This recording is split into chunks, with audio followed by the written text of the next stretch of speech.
You're listening to the Stable Management Podcast, where we discuss the barn management topics that you're passionate about.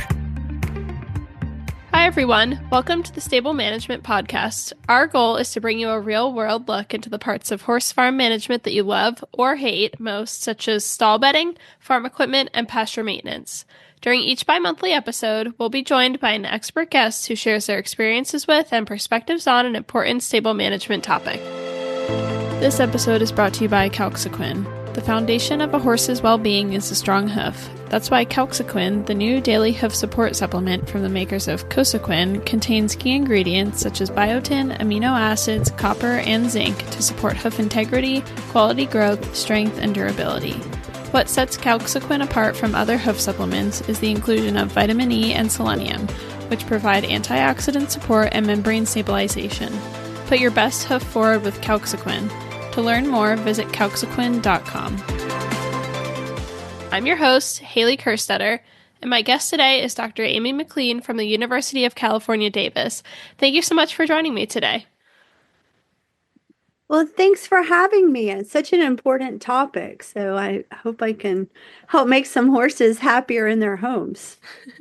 Awesome. Yes, this is a big topic and a very important one, as you mentioned, so we'll jump right into it. We're going to be talking about equine enrichment activities, and could you describe what that means for those who maybe don't know as much about it? Yeah, that's a great question. I was looking at your questionnaire thinking, okay, how do you describe enrichment? But, just kind of the sound of the word enrichment, it helps improve the environment or the well-being of an animal, a person, by actually increasing interaction in that environment. So, and hopefully has a positive outcome. Awesome. So why is it important for horses to have enrichment, especially domesticated horses, which we normally come in contact with? Yeah, it's a good question too. I always like to kind of compare how we manage horses back to horses that are found in maybe in a wild or feral state where they originally evolved from in a plains environment. And, horses were evolved and they were conditioned to walk, take little small steps of walking and eating. And that's what they do most of the day if they're in that type of setting.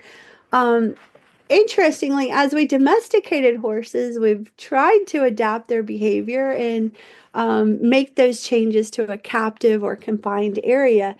And some of our horses do just fine. They have for centuries. But other horses become easily bored in those spaces. And by adding enrichment or something that can improve that environment, to stimulate either locomotion like walking behavior or increase foraging behavior, and sometimes even just a stimuli of increasing social behavior can really improve the quality of life for that horse in terms of their mental state, which can likely lead to improved performance and then hopefully deter the horse from participating in what some people may recognize as a vice or an unwanted or stereotypy behavior that we don't understand why they're performing it, but it's a repetitive behavior such as crib biting or weaving in a stall, and truly a way for that horse to cope with having that limited locomotion, maybe social interaction, and then also forage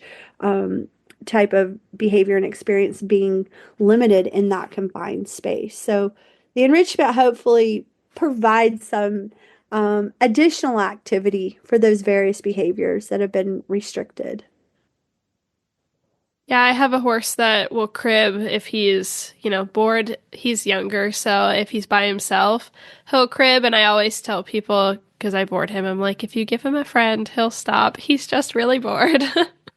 Oh, yeah. Yeah, I mean, that's a great way of looking at social enrichment. So there's all sorts of ways of improving that environment so we can hopefully decrease any of those behaviors that we personally don't understand, but the horse is like, well, I'm stressed, or like I said, coping, and that's such a good example. He gets a friend and he wants that social interaction, but horses live in herds and they live in groups, so that's such an important behavior that they need to be allowed to express, is to have a friend that social interaction. Yeah, I love that you mentioned the role that stress plays in it as well. Because, depending on your horse, I have two very opposite ends of the spectrum. I have one that's super stoic and she'll never show me anything. I think it's funny that she's the mare. And then my gelding is very sensitive and he's going to show me everything that he's feeling. So I like how you mentioned the role that stress might play in your horse's behaviors. Yeah, for sure. And you bring up a great point about just the different, behaviors and personality of each horse. And that's why we have to look at this from an individual standpoint. So, one horse may benefit from an enrichment tool, such as maybe a hay ball, where another horse would prefer a jolly ball or simply a horse next to them that they can see or they can touch. So that's where the enrichment and what type of enrichment, and I'm sorry if I'm jumping ahead, but where that becomes really important is truly knowing your horse and what makes your horse happy. For sure. So, can you keep going and list some more of the ways that people can give their horses enrichment? Because I know there's so many, and often we don't think of all of them. Yeah, it's a broad topic and area, and I've had a couple students at UC Davis that were very interested in this topic. And one student completed her master's this past year, looking at four different types of enrichment. We looked at tactile stimulus with a big kind of like bouncy ball. Then we also looked at a hay ball that you could stuff hay into. Um, a way the horses could improve or increase maybe social interaction by actually seeing a reflection of themselves in a mirror.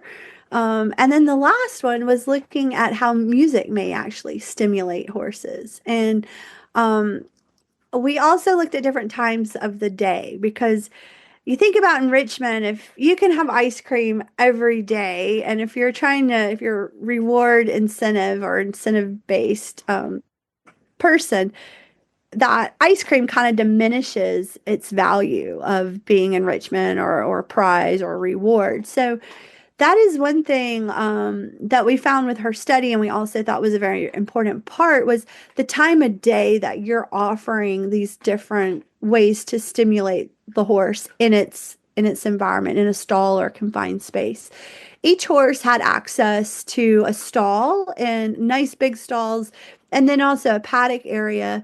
And the barn was set up so they could actually groom one another. They could see each other. They could touch each other. So a really nice setup in terms of keeping horses in stalls and in a barn like environment. But we did find in between feedings, and usually in between feedings in the afternoon, so between a noon feeding and then the evening feeding, which happened around 4 o'clock, horses would interact the most with whatever type of enrichment that we provided. Um, we also found that, like the big balls, the tactile balls, some horses were very fearful of them in their stalls or in the paddocks. But if you took that same ball and put it out in a round pen or in a turnout pen, the horse would have more interaction and would play with it with its nose and push it along. Um, it did seem, though, that the various enrichments, like the tactile and even the hay ball, over time wore off. And if they were given close to when the horse was eating or close to when the horse might get turned out or a lesson, there was less interaction or stimuli that was shown. The music that was played was very interesting. We played Beethoven's Fifth Symphony because it had been researched before, and a lot of the horses actually took naps when we were playing it, and that was seen more frequently at noon. And we monitored the horses for a week time with each of the enrichments that were provided, and they had a washout period one day where there was no enrichment. We just recorded their natural and normal behavior during these different time points, and then 3 days of enrichment, and then another day of no enrichment. But a lot of the horses seemed really relaxed with the music and actually would lie down.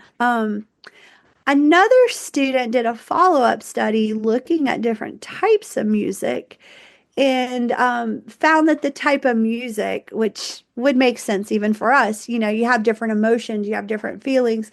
Nature sounds and a lullaby produce the least amount of pawing, kicking, um, and just kind of locomotor or aggressive type behaviors.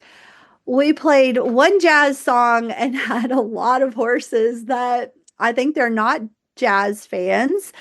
We saw increase kicking the walls, we saw pawing, and things like that. So I will say if you add music to your horse's environment, consider the choice of music, the tempo and the beat and things like that. The more I think loud the music was, or the higher the tempo, kind of like the jazz had a lot of instrumental, horses didn't seem to approve. The other enrichment, which also produced really interesting results, where it was the horses being able to see themselves with the mirror.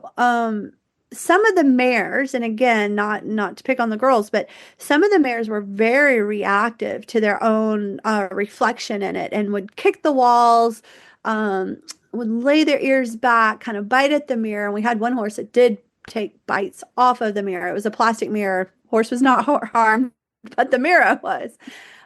We had to actually remove it from a couple of the horses' stalls. So, that in the past has been used as a way to increase like social interaction. And a few of the horses did, reach out and like touch it. And they're like, okay, that's interesting, because likely these were also Western horses. So they had not had the experience maybe some of our warm bloods have, like dressage horses, and actually seeing that self reflection before. So, but again, they did not all approve of that enrichment. So test what enrichment you're going to use. And then also consider how long you expose your horse or allow your horse to interact with the enrichment. Because if it's constantly there, some dogs enjoy a ball and they will play ball nonstop, but eventually it wears off. And that's what we found with the horses, or either when you introduce the enrichment item and take it away. So to make sure it still has that value added effect, like getting an ice cream maybe once a week instead of every day, although that sounds delicious. But Yeah, I love that you mentioned the timing and making sure that it's, not available all the time to keep it interesting. I have a ball out in the paddock with one of my horses, and when I first put it out there, he'd play with it all the time. And then after a few days, it was like, okay, this thing is just always here. It's so boring. But if you give him a different one, it might be interesting. So I think that's something because, we see people leave a stuffed animal in their horse's stall or leave a jolly ball in there all the time. And after a little while, it just sits in there and they never touch it. that is so true. So if they would take it out and reintroduce it, or introduce it when, they're between a long feeding time, I think you might see some different results in interaction. And I love that you mentioned color, because we did find with our balls that the color did play an important role. And we think horses can see color. We think they can see two color. They're dichromatic vision versus trichromatic, like with people. But what they really see well is light and darkness. So if you put out a light colored ball, like say a yellow ball, you may see a lot of interaction, or they may be fearful of it and not overcome that. So then try maybe a blue ball or a purple ball, or, change it out. So I think all that's really important. And the other thing too is like, you don't have to go out and necessarily buy things. You can make like frozen treats in the summertime, or you can do some clicker training where you teach your horse to touch an object, click, and then give a treat. So you can do other things to enrich that time that they're maybe not out in a pasture or not being ridden or turned out, just to try to make their life that much better. Yeah, I love that you mentioned the affordability aspect. We're going to jump to that for a minute because I think that's so important is people often think, well, if I need to go buy all these items to make something for my horse for enrichment, that's just not really doable for me. And the reality is, I think that we can find ways to make it affordable. So can you describe some of the easiest and most affordable ways to make enrichment activities for your horse? Yeah, that's again, great question. And like you can use a milk jug to mimic a forage ball. You can cut holes in it and put the forage, your choice of forage in there and pull a little bit out. You can do different like hidden treats in buckets. You can cover up a treat in a bucket where the horse has to reason and think, how do I turn that feed pan over to get to the feed pan under it? Um, Donkeys and mules especially are very interesting to add enrichment to their environment. I just want to mention them quickly because my passion is really doing donkey and mule research. And they can be very responsive to enrichment. You can easily throw out a traffic cone and they will toss it and have fun with it and play with it. I've seen horses do the same thing. I'm not saying go take traffic cones off the road, but occasionally you end up with one somehow, or maybe you have some for practicing, different patterns. So, try that, adding that. But they both are browsers similar to goats. And you can put in like branches and make sure it's a branch that's not from a plant that's not toxic. But they love chewing sometimes on wood. And even some horses are like this. And I think that comes from boredom and also trying to meet that fiber demand. But you can consider some branches and letting them, chew on that. That's a different type of forage that will increase chewing and mastication. The other thing we've added that, again, both donkeys and mules really enjoy are scratching posts. And people have been real creative in getting different types of brushes and hanging them on the fence. Or I've even seen in some cases, and I'm not sure how they acquired them, but the big brushes like you used to see in the car washes, like when it would clean off your car. So again, think about your individual horse and what they like.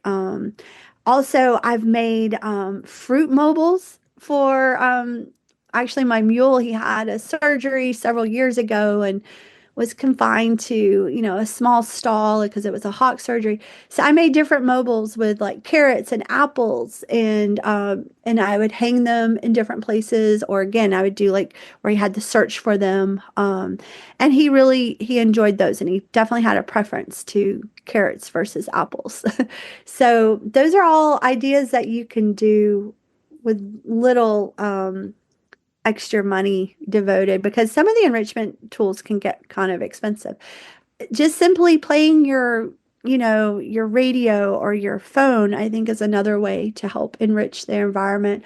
Some other things that have been done, we haven't actually tested this yet, but I'm really curious to test it. I had a friend, her horse was recently in the hospital, and she painted murals for her horse because he usually went out. And so she had kind of grassy, hilly scenes and hung those in his stall. And there are reports that he would stare at those. So I think anything that can help improve their environment visually, from a sensory, like chemical reception in terms of smells, I think is fantastic. And then also from an auditory response as well with the music, nature sounds, something that's an even, slow sound that keeps our heart rate down. Remember, they're prey animals. It should keep their heart rate down as well.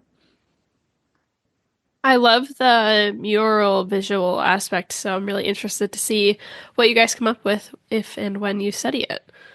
Yeah, we're hoping to, one of our next studies we're hoping to do is in the hospital itself, and looking at how maybe music or maybe murals, how we can just improve a very clinical, sterile, sometimes depressing hospital walls for horses and see if we can maybe, increase blinking, increase, licking and chewing, and just overall, this will hopefully help them heal. But yeah, that's in the works for the next year or two. I love that. And while we're on the topic of sick and injured horses in the hospital, can you describe how horse owners could add enrichment to their horse's day if they're sick or injured at home and maybe on stall rest? Yeah, that's a great question. I've been asked this before, especially when we came out with the study looking at the different times a day. If you can add some enrichment, so every time your horse sees you, it's not to get an injection or to get oral meds, but a way to, again, and maybe depending on the condition of your horse, if it's in a cast or, if it's a lameness condition, can take that condition into consideration of the enrichment you're going to add. And either go from a food or tactile. Again, I think grooming, again, that's a little bit outside of the enrichment items that your horse would interact with on its own, but there's all sorts of different grooming tools and massage tools. So I think anything like that can always help heal the healing process. And if your horse is long term in a hospital, the more you can visit them and interact with them, I think that always helps to improve the healing conditions. From a mule and donkey standpoint, one of the best ways to provide enrichment a lot of times, especially for a mule, is if they can see another horse or another patient. They become very uncomfortable in a stall. So if they're able to see a horse across from them, that usually helps decrease their anxiety, and just that visual contact enriches their environment. Donkeys, a lot of times, an owner will bring, or it's suggested that the owner brings their donkey friend with them. And having that companion there really helps improve their conditions and prevents them from a lot of times developing something called hyperlipemia or from the stress taking over. So those are a few suggestions I would have. I love that you mentioned the companion animals. I almost think sometimes, at least for me personally, I forget that even just interaction with others can be enriching, especially for those poor guys on stall rest. Yes. Yeah, so true. So, my last question for you is one that I ask almost all of my guests about their respective topic, and that is, what is one common misconception that you hear about equine enrichment? Oh, that's a good question and a hard one.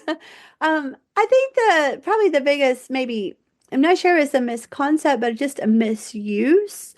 And you mentioned this earlier. You see horses, at a barn, especially boarding facility, and they have jolly balls and this kind of ball and this treat feeder, and they're left in with the horse 24/7.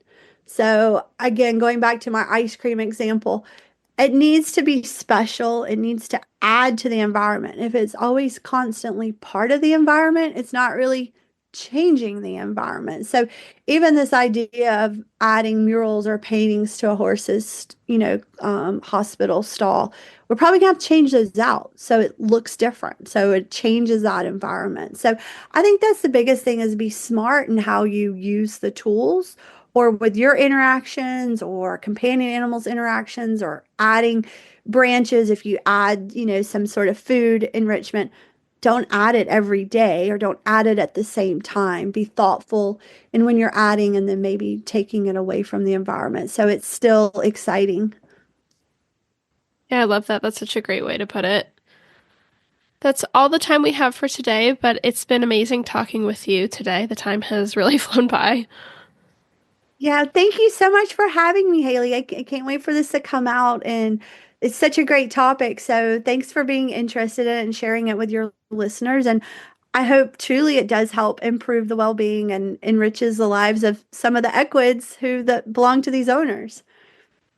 Yes, and thank you all for listening today. Please remember to like this podcast, subscribe, leave a review, and recommend the Stable Management Podcast to a friend.